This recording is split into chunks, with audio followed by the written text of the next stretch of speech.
Welcome to Monthly Blend, January 2022. We had a wonderful year with the Monthly Blend in 2021 and had some amazing guests during the year who we got to learn a lot more about, who are leaders in the DC Metro startup ecosystem across so many different areas, from the investor side to the education side to the entrepreneur side and service provider side. And it was just really amazing to speak to these leaders across DC, Virginia, and Maryland and learn how they're all working within their different areas and across the DC Metro area as well. One of the things we realized as we were getting ready for 2022, and we have an amazing group of guests who will be joining us this year as well, is that we wanted to provide an opportunity just to get to know a little bit more about the hosts of the Monthly Blend. We spend a lot of time speaking to guests and learning more about them. And we thought we would use this January session as a chance to just talk a little bit and learn a little bit more about where the Monthly Blend came from and Tien and I. So I am going to kick it off, and I am here with Tien. And Tien, it's been an absolute honor of mine to be able to host the Monthly Blend with you. We're both good friends and business colleagues and have worked together in a number of different areas. And I've really treasured the opportunity to build and co-host with you.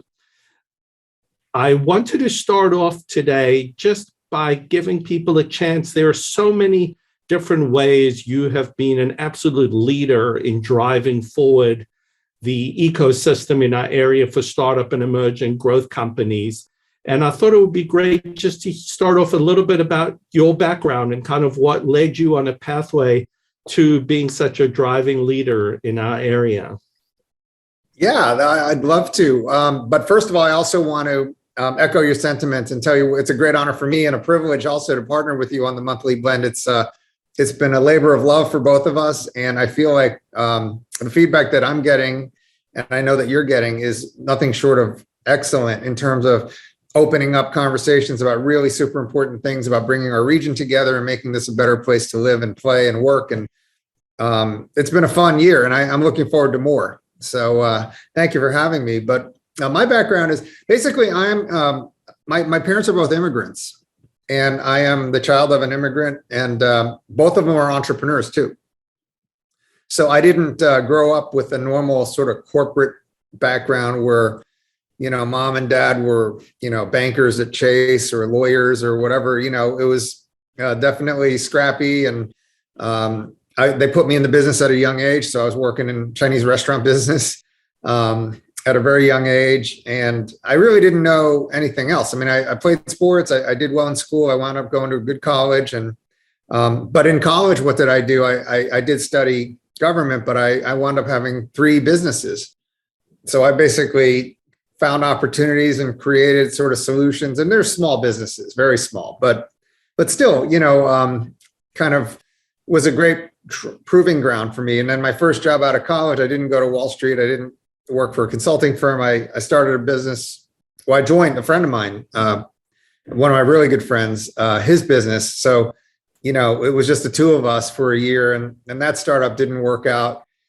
And then I came down to DC where I had done an internship in college, and I matriculated into GW Law School.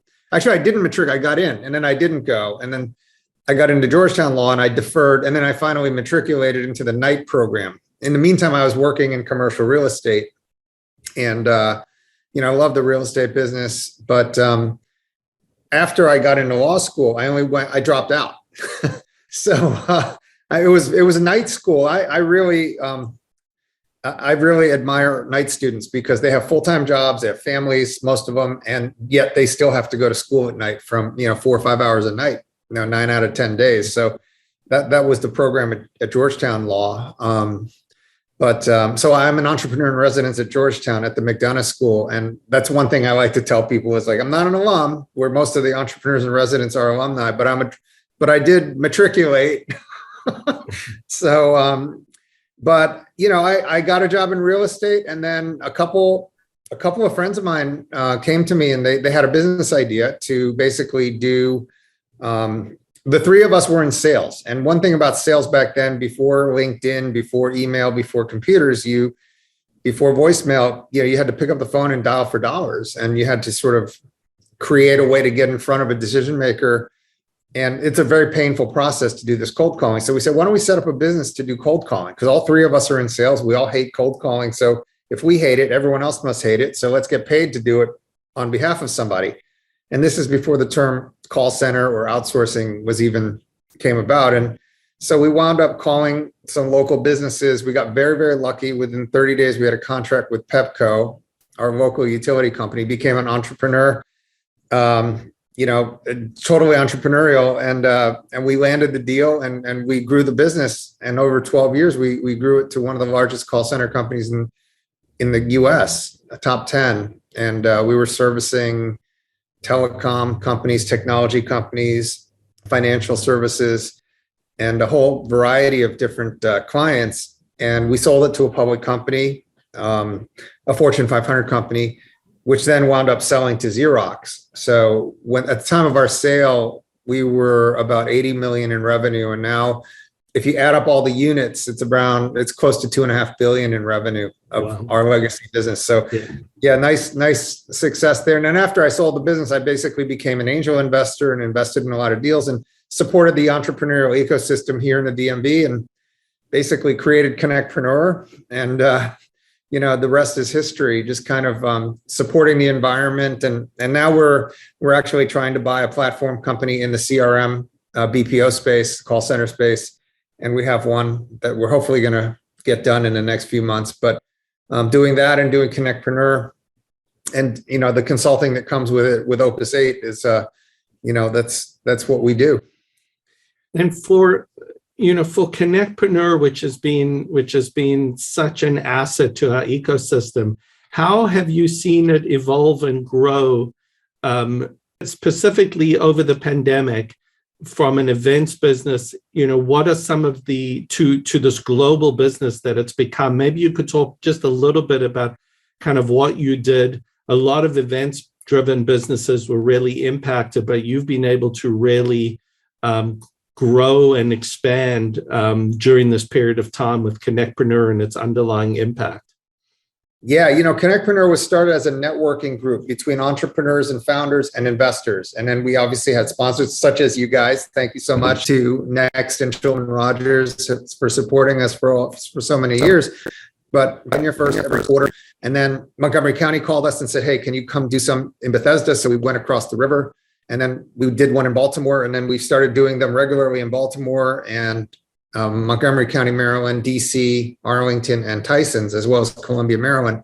So we're doing like 8 a year in person. Now, it took us about 8 years to get there because we're in our 11th year now. So the first few events were, really smaller, humble events, 140 people. The first one was 140, I think. The second one was like 180. And then the third one, we had to go from the Tower Club. We had to go to the Marriott Ballroom across the street because we were too big for the Tower Club. But it took a long time. And I think what we did was we were providing a really good service to the community. We were doing a good job for investors. So the investors liked our presenting companies. They were getting funded, and they were they were networking and meeting partners and finding co-founders and employees. So it was a really good event in person. And I think, probably one of the top East Coast in-person events before COVID. We had 500 to 600 people on our bigger events, and some of our more boutique events, we'd have like 300 or 350. But really high-end, high quality, great programming, good speakers, good presenters, and most importantly, a great group of people coming. And I think that's what separates good events from not so good events. Is like the good events, they focus on quality across the board. The best sponsors, the best attendees, they don't want to have too much of one type, because then people don't want to come anymore. If you go to an event that's packed with, say, service providers. If you are an investor or a entrepreneur, you will avoid that kind of place because you don't want to get hit on the whole time. So, and then COVID hit. So that was an interesting situation. We pivoted to doing, so we had 2 weeks to figure out what we were going to do. We had a big event planned at AU in DC, American University, and we pulled the plug on that 2 weeks before the date. And then we scrambled. We basically tried all these online platforms. We picked Zoom. We learned how to use Zoom, which at the time was, really not easy because how do you use Zoom for a 300-400 person event? It's a big thing. So we figured it out, thank God. And now we're virtual. And because of that, I think, we've opened up a whole new, bunch of opportunities. So we have a global audience now. We have attendees, investors, and presenters from all over the world, from Australia, New Zealand, Israel, from Dubai, UK, Finland, Mexico, Canada, obviously, all throughout North America. So it's not just the DMV or the Mid-Atlantic region or the East Coast. It's national and even international on the presenter side. And our investors, we had 600 investors that were what I call friendly investors. So those are investors that regularly attend our events. Now we're up to 3,000. So we've quintupled the number of investors. And we have, they fill out, they're all accredited investors. They have to fill out questionnaires for us. So we know how many checks a year they write and what their check sizes are, what industries. So being able to blow out our investor community, and we try to take care of these communities. We have an investor community, we have an alumni community of 800 companies that are presented. And we do them with master classes, and thank you for doing master classes for our alumni community. But we also have expanded basically, our reach. And I think the two reasons we are successful is because one is we do meetings. So every attendee can see every other attendee and can private message with every attendee. So it's not like a webinar where it could be one person on or a million people, you just don't know. But in our case, you absolutely know because of that transparency. And I think the other benefit is we publish the names of all the attendees in the program books, and all 60 something program books are on our website. So if you ever want to see who comes, you can just pull it up and look who came on this date. And we have the list of 400 or 500 people. And now we're the largest monthly investor pitch event in the world. So it's changed. I mean, we're now building out an ambassador network. So we're going to bring in a few dozen ambassadors, hopefully including you and Lisa, to help spread the word. We're going to be going into other cities. We're looking at Atlanta, New York, Chicago, and Boston. And then we're looking at Denver, Kansas City, and LA right after that. And then hopefully we're hoping in 2023 to do a couple of 2-day conferences. We're looking at doing a healthcare conference in the Bay Area and a 2-day tech conference maybe in Austin. So we are expanding our horizons, and we have a full-time community manager, and our team has been really good about supporting us. We have a lot of people. So anyway, CONNECTpreneur's changed a lot. I mean, it's sort of like the situation was pushed on millions of businesses, including us. And, it's how you react to it to try to figure it out. But I mean, I'll be honest, financially, we were down. CONNECTpreneur is not a big moneymaker, because we didn't found it to be a big cash thing. We founded it to be a service to the community, but our revenues were down about 65% in 2020. So they're back up to normal, and our private business is thriving. So a lot of people in our community are now hiring us to do these private events, to access that network of investors. So we've more than made up for the degradation of revenue. So that's kind of, yeah. I mean, it's an amazing story, and amazing how you've been able to expand and grow with all the challenges that so many people faced. And I'm very excited for all these communities that are going to be getting a CONNECTpreneur in these communities, just seeing how central it's been and core it's been to our own ecosystem in helping to connect so many startups and investors and service providers and other participants in the startup ecosystem. So I think each of those cities that you named that you'll be expanding into are going to reap tremendous benefits from that as well. Yeah, and our national sponsors like yourselves, our national partners that do business all over the US, I'm hoping that we can bring them to these markets as well, because you guys do a great job, and I mean, for what Next does, it's perfect for our community, and they really are starved for high-level legal services at a fair price, at a fixed fair price. I mean, so we're really excited about making sure that the new members of our community get to benefit from you all, We just had a great opportunity to learn about somebody that is a true leader in our area. And thank you, Tien, for sharing a little bit about your background. People have seen you so many different places, helping out in so many different ways, and to have a chance to learn a little bit about your background and experiences is great to be able to do that. Thank you. Oh, thank you so much, Anthony. So I get to ask you some questions now, Yeah. right? Yeah. Great. Well, Anthony, I've known you on and off for many years, and we are business colleagues, and have highest respect for you. You are, to me, a Renaissance man. You have contacts here, Israel, China. You are a lawyer, a great lawyer. You are an entrepreneur. You've been involved in many businesses. You're a venture capitalist. And I think that probably tries to, that feeds all of the different things that you are doing. Of your portfolio of activities, what do you get most excited about? And how did you sort of tell us a little bit about your story, how you went from being an attorney to an entrepreneur to a VC back to being an attorney and all that stuff? Sure. So I started off originally from South Africa. So similar to your family moving to the US, I was born in Johannesburg, and my family moved here just before I started high school, and have a legal and finance background by education. I started to be very interested in entrepreneurial activities at a fairly young age in high school and college, when friends of mine were getting more traditional types of jobs. I was starting some of my first businesses, including in college. I started and ran a publishing company that expanded to a few different states and schools that we were working with.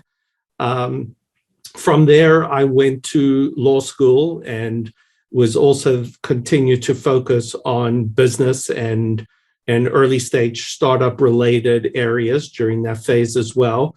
And then went the route of kind of New York traditional corporate law, worked for a large New York law firm for a few years. And then I jumped back into the entrepreneurial world, kind of in the the early part of the .com era of the late 90s. I co-founded a technology company in the healthcare technology space, capturing information at the point of care with some of the early technology that was just starting to come out. That was a institutionally venture-backed company that we started to build. Got a lot of great lessons from that venture, including when the bubble burst and we kind of got pulled down in the .com bust of 2001. There were some great lessons both on the building side and learning in terms of things that can happen, and some of those experiences were some of the great experiences that I got that I've applied and used later. Around that time, I actually had my wife passed away from cancer at a very young age. I had two very young children at the time. And during that period of time, I got involved in helping to start a nonprofit called Lauren's Light, which is still active today. And that helps families with young children when a parent is diagnosed with cancer. And so that was kind of another very, a experience going through that and having a spouse pass away and having young children and seeing the kind of social network that was we were very fortunate in what we were able to do, but seeing the system failures for a lot of people who are in the same position and looking at how to provide for that, and have a nonprofit that could help focus on that. After that, I got involved in another startup in the for-profit education space. That was a company that, with my partner and I, we grew from 2 of us to about 400 employees. I was president of that company, involved in day-to-day operations of the company. And we kind of grew it up to a very sizable and one of the leading players in the space that we were in. Around that time, after that, we brought in a professional education management team who had run these big for-profit schools, and soon thereafter, the company was sold, and is still around today as the leading platform in the industry in that space. And then from there, I got involved in another startup company that was focusing on China and Asia. And it was both kind of retail distribution. And I started to get very interested in getting involved in some projects at the time around climate and climate impact, and just the importance of that area. I'd also now spent a while on the company building side. And in that role, I was a consumer of legal services using a lot of large global and national law firms. And the experience of being a trained lawyer and who had practiced and an entrepreneur, now being a customer of legal services, I started to see a lot of areas that I felt there just had to be a better model for delivering legal services for startup and emerging growth companies. I felt like there needed to be more predictability during that startup and emerging growth company phase, where you're budgeting and planning for every dollar's already been planned for before you even raise it. And so being able to have more predictability, and it was kind of one area. Another area I felt was that when I looked at some of the great customer service in companies that are very customer centric, I felt that the legal industry could do a much better job at being client centric, customer centric in the way that it services clients. And then also I felt like people were not using technology to make things much more transparent, much more collaborative, much more efficient. And so I decided to focus my attention, and what I really wanted to do next was to really look at how the legal model could be changed to address some of those key challenges. Around that time, I was doing some work with a close friend and business associate who had launched with another partner, VC fund. And I joined that fund as a venture partner. It was a company called Urban Us, which was one of the pioneers in seed stage investing in climate-driven startup and emerging technology companies across transportation, water, waste, energy, real estate. They have a very broad portfolio, and were really one of the first companies that first venture funds focusing as a thesis on this particular area, and have had a tremendously successful track record in helping invest, identifying, and then helping these companies succeed and grow. And at that time, I also started to work on what has now become Next. And in 2016, I was very fortunate to meet some of the partners at Shulman Rogers, which is an amazing law firm, regional law firm in the DC area, but with a national and international practice that is very innovative and forward-looking, and believed that the best place to build a concept like Next would be within a law firm just like that.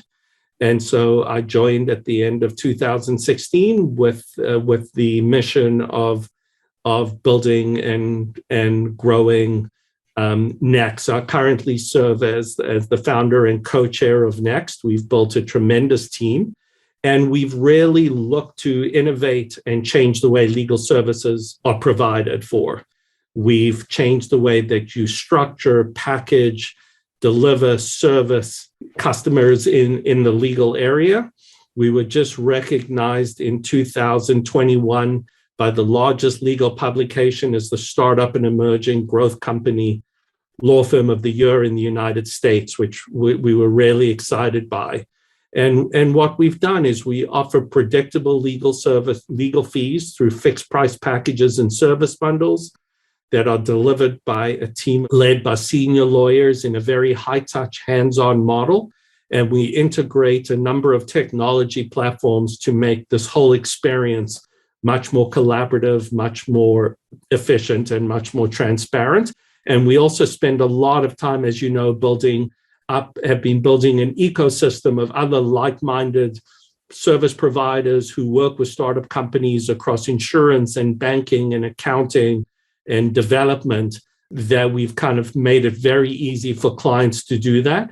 And we have some exciting initiatives similar to some of the new initiatives you were talking about. We have a couple of exciting initiatives that we're working on in education, in terms of education that we'll be announcing soon, and also exciting initiatives in the way we help our clients connect with investors. It's amazing. The way you built Next is the way I built CONNECTpreneur. I built CONNECTpreneur looking for because there were no venues in Washington that someone like me would like. I wanted to go meet other cashed out CEOs. I wanted to meet other investors. I wanted to find deals to invest in. There was nothing. So I said, why don't we build it ourselves? And you, as a consumer of legal and having a legal background, you said the same thing. Like, I'm not getting high touch service. This is either overpriced or I can't budget for my legal costs. The delivery model's not working. They're not using tech. And you basically created a offering and a company that is hits squarely at the pain point of your target audience. And that's, you guys have grown tremendously. Like give us a little idea. You've been around for like 3 or 4 years, but I mean, how many, you've picked up dozens and dozens of new clients, right? Yeah, since starting in 2018, we've almost doubled in size every single year through beginning in 2018. So we've had significant growth. The other thing we've seen is a growth from working initially with mostly companies just in the DC metro region, DC, Virginia, Maryland, to starting to bring in a substantial number of our clients now kind of run across the United States. And in this last part of 2021, we started to see growth globally as well, with entrepreneurs from different regions in the world looking to move into the US markets. And I think part of that growth has been driven by the experience of people going through Zoom and not feeling like they have to only work with people who are very kind of geographically close to them. We've seen a number of clients who themselves, especially startup companies, the whole distributed workforce model, and then having service providers that may be in different parts of the country has been something we've noticed as well. Right. How big can you guys get? I mean, how much market share can you capture? There are literally hundreds of thousands, if not millions, of early stage companies that are potential, target clients of Next, right? Yeah, I mean, we believe that there's a tremendous value and service that we're providing, and we see that in the feedback we receive. We see that in clients that we're working with who have kind of told us we've really solving major challenges that they've experienced, and we constantly work to improve. So we wake up every day looking at how we could be better in each area of our business, particularly in the customer service, client first model a mission that we've taken, we kind of every day wake up and look what we can learn from the day before and the week before in terms of continuing to increase and improve and enhance on the experience that we providing to our clients in all of these different areas. As far as growing, we don't have a set limit on how large we plan to be or want to be. We going to naturally follow the growth path that we're able to experience by building and taking this nationally and then internationally as well. And in terms of scale, we spend a lot of time thinking about and looking at how to scale this model. So it is something we invest a lot of time in around how to make sure that we're able to maintain the quality of service and experience as we grow. That's really the biggest driver for us is as we continue to grow, we want to be able to continue to provide in a scalable way the same kind of focus and experience that we're able to provide clients today. No, it's a brilliant model. You guys have cracked the code. I mean, I know that we know of some startups and some other companies that have tried to disintermediate the legal profession. We've seen bigger firms try to go downstream and come up with these cookie cutter contracts that they put on their website. And of course, there's no customer service element to it. But, I think what the lesson here is probably something as custom and important as legal services, especially for startup at the very beginning of a company, is that can't be really automated, and I know that we've had some people that we know in Silicon Valley that tried to do this and they failed. I think what's really important is the guidance that you're able to provide. So like you said before, if you're just looking for a document, you can access through Google any legal document you want to access at your own peril. At your own peril from a document. But what we really focus on is how to provide the guidance and the education so that when somebody is raising capital, they understand kind of the different securities they can use, the different structures, the benefits and detriments of each one, how to approach it. And providing that kind of hands-on, high-touch guidance is a big part of what we focus on doing, in addition to the legal contracts and documents that are obviously an important part of it. But that experience and that guidance is not something you can just automate. And it is something that's so critical to early stage founders, particularly first-time founders. Yeah, no, absolutely. So in terms of this coming year, right, you guys are on a rocket ship trajectory. Are you going to continue with that trajectory? Is there anything new? You've talked a little bit about expanding, nationally and then globally. What other things do we have in store? Will we be seeing from you guys? I mean, in each area that we working on, there's plans that we have. So in addition to kind of the geographic growth that we spoke about, that's going to be important for us in 2022, is continuing to enhance the ecosystem that we're building and the services that we're providing.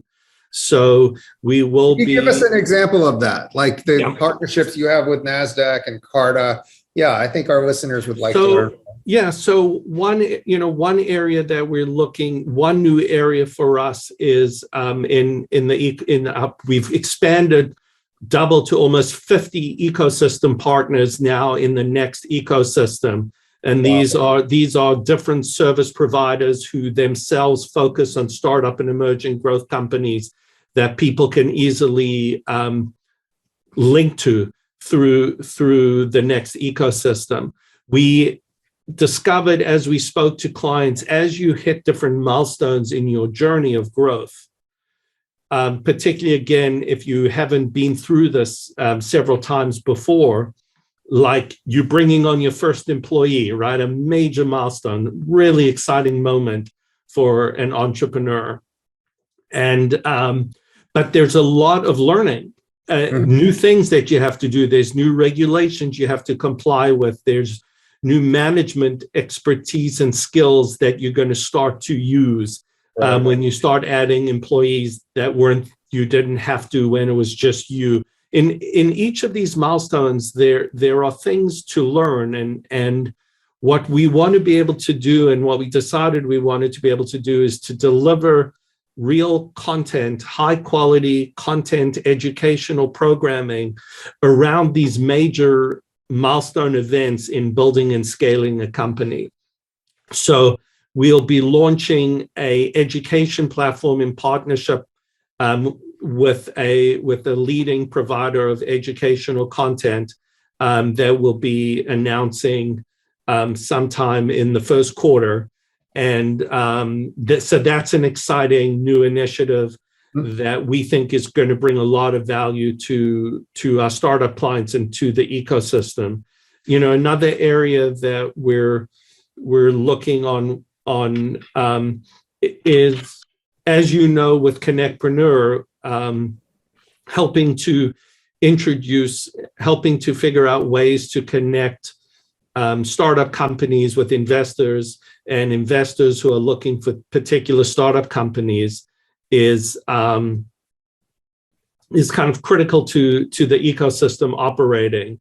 And so, that's another area that we're working on some initiatives that we'll be looking at how to do that in a more scalable and effective way and innovative way.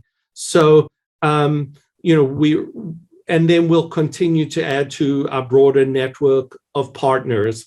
And finally, we're always integrating new technologies that make this client-first experience and new processes that make this client-first experience more powerful. And so that's kind of a final area that we have some new initiatives underway in. Wow, that sounds very exciting. I mean, congratulations on all you guys have done. I mean, I think the partner ecosystem is the marketplace you're setting up is a force multiplier. We've seen that happen with the various businesses we've been involved in, and also, we're trying to do that with CONNECTpreneur with respect to our ambassador program too. It's like trying to create this group of advocates and people that can help the people in our community, and it will be a force multiplier. And I think that's good because, you guys have been able to pivot and make the most of, as David Steinberg said, when I first interviewed him in our first, post-pandemic event, no one knew what was going on. David said, he heard this from somebody else, saying, never waste a good crisis. Yeah. And it looks like you guys have not wasted it. You've really thrived quite a bit. I mean, that's really kudos to you guys for doing that. And also, it's obviously, it's a great validator of the concept, the business concept. Your customers, your clients love it. It's working. You got really good product market fit, Great. Thank you. Well, that concludes this session. I hope you guys learned a little bit more about Anthony and myself. We really appreciate your viewership and your support of our community and the monthly blend of our podcast. And we hope you will join us in our journey this year. And we have some great guests coming, as Anthony had mentioned earlier. And we want to thank you guys for your support. So have a great year, everybody. I think there's a lot to look forward to, and I hope your businesses and your families are doing well as well. Take care.